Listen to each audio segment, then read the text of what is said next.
Alors moi j'ai remporté le prix Robert Camelot de l'Académie d'architecture.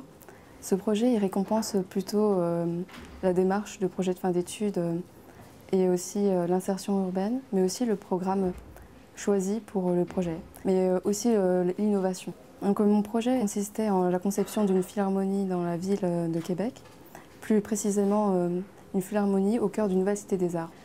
Donc le projet se situe à Québec, sur le site où actuellement se trouve le Grand Théâtre de Québec, qui est un bâtiment qui existe et qui est en fonctionnement.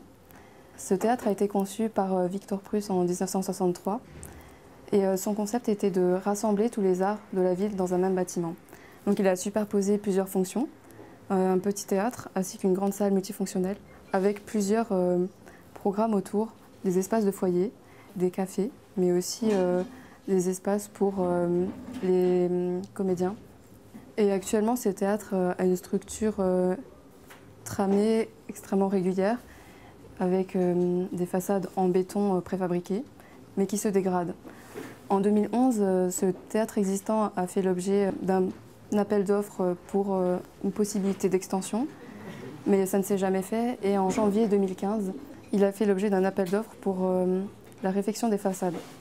Et c'était l'occasion pour moi de faire un projet pour la ville de Québec sur la musique et l'architecture.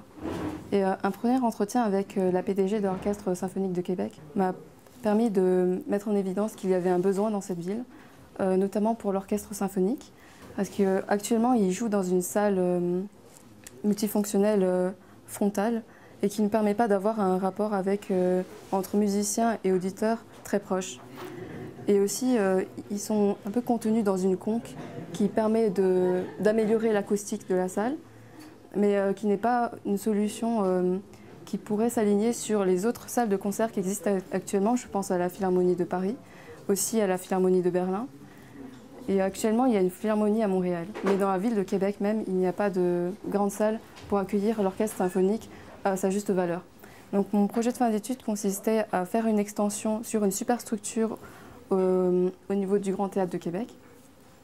Il s'agissait de remballer le bâtiment existant par un nouveau projet avec une nouvelle salle au-dessus et des nouvelles fonctions ouvertes pour le grand public. Donc ma problématique de diplôme consistait à réfléchir sur l'ouverture de la musique classique sur le grand public, et tout ça par l'architecture.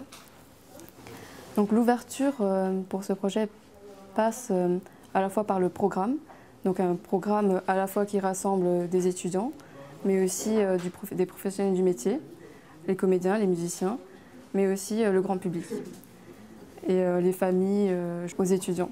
Le point le plus difficile pour ce projet de fin d'études, ça a été de trouver l'implantation. Donc déjà, l'implantation du bâtiment à l'échelle urbaine. Mon choix a été porté par le fait de retourner sur le site pendant l'été, parce que c'est là où j'ai vraiment repris l'ensemble du projet pendant l'été.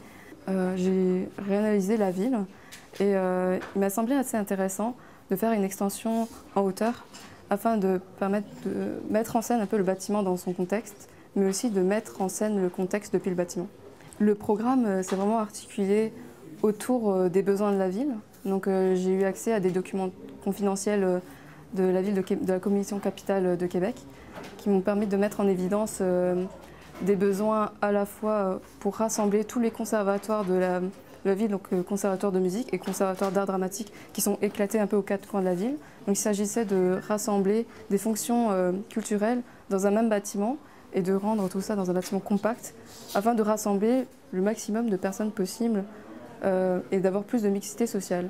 Et par ce biais-là, ça permettrait d'ouvrir donc la musique classique au grand public. J'ai pris des contraintes réelles et des besoins réels comme les appels d'offres de la part du Grand Théâtre ou encore des contraintes urbaines avec un taux d'occupation des sols qui était limité. Et j'avais vraiment une réelle liberté sur le programme, sur la façon dont j'allais implanter mon extension par rapport au bâtiment existant. L'idée, c'était d'offrir un bâtiment culturel qui soit vraiment à l'échelle de la ville et qui rayonne beaucoup plus loin que dans la ville de Québec même.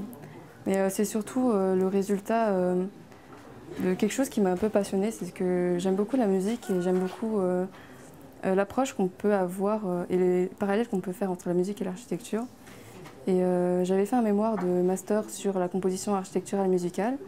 Et ça m'avait vraiment passionnée. Et je voulais absolument faire un sujet qui soit à la croisée des deux, entre musique et architecture.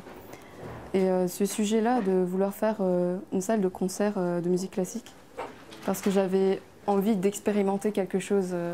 Et c'était un peu l'occasion, parce que j'avais fait mon échange dans la ville de Québec, d'offrir quelque chose à la ville de Québec, une réflexion. Et j'avais rencontré également le régisseur général et le chef du service de l'immeuble du Grand Théâtre de Québec qui m'avait fait la visite de l'ensemble du bâtiment. Et le Grand Théâtre est un bâtiment qui me plaît beaucoup, même s'il est peut-être très fermé et très peu apprécié ou peu connu des habitants. Et c'était vraiment l'occasion de faire un projet sur ce bâtiment-là.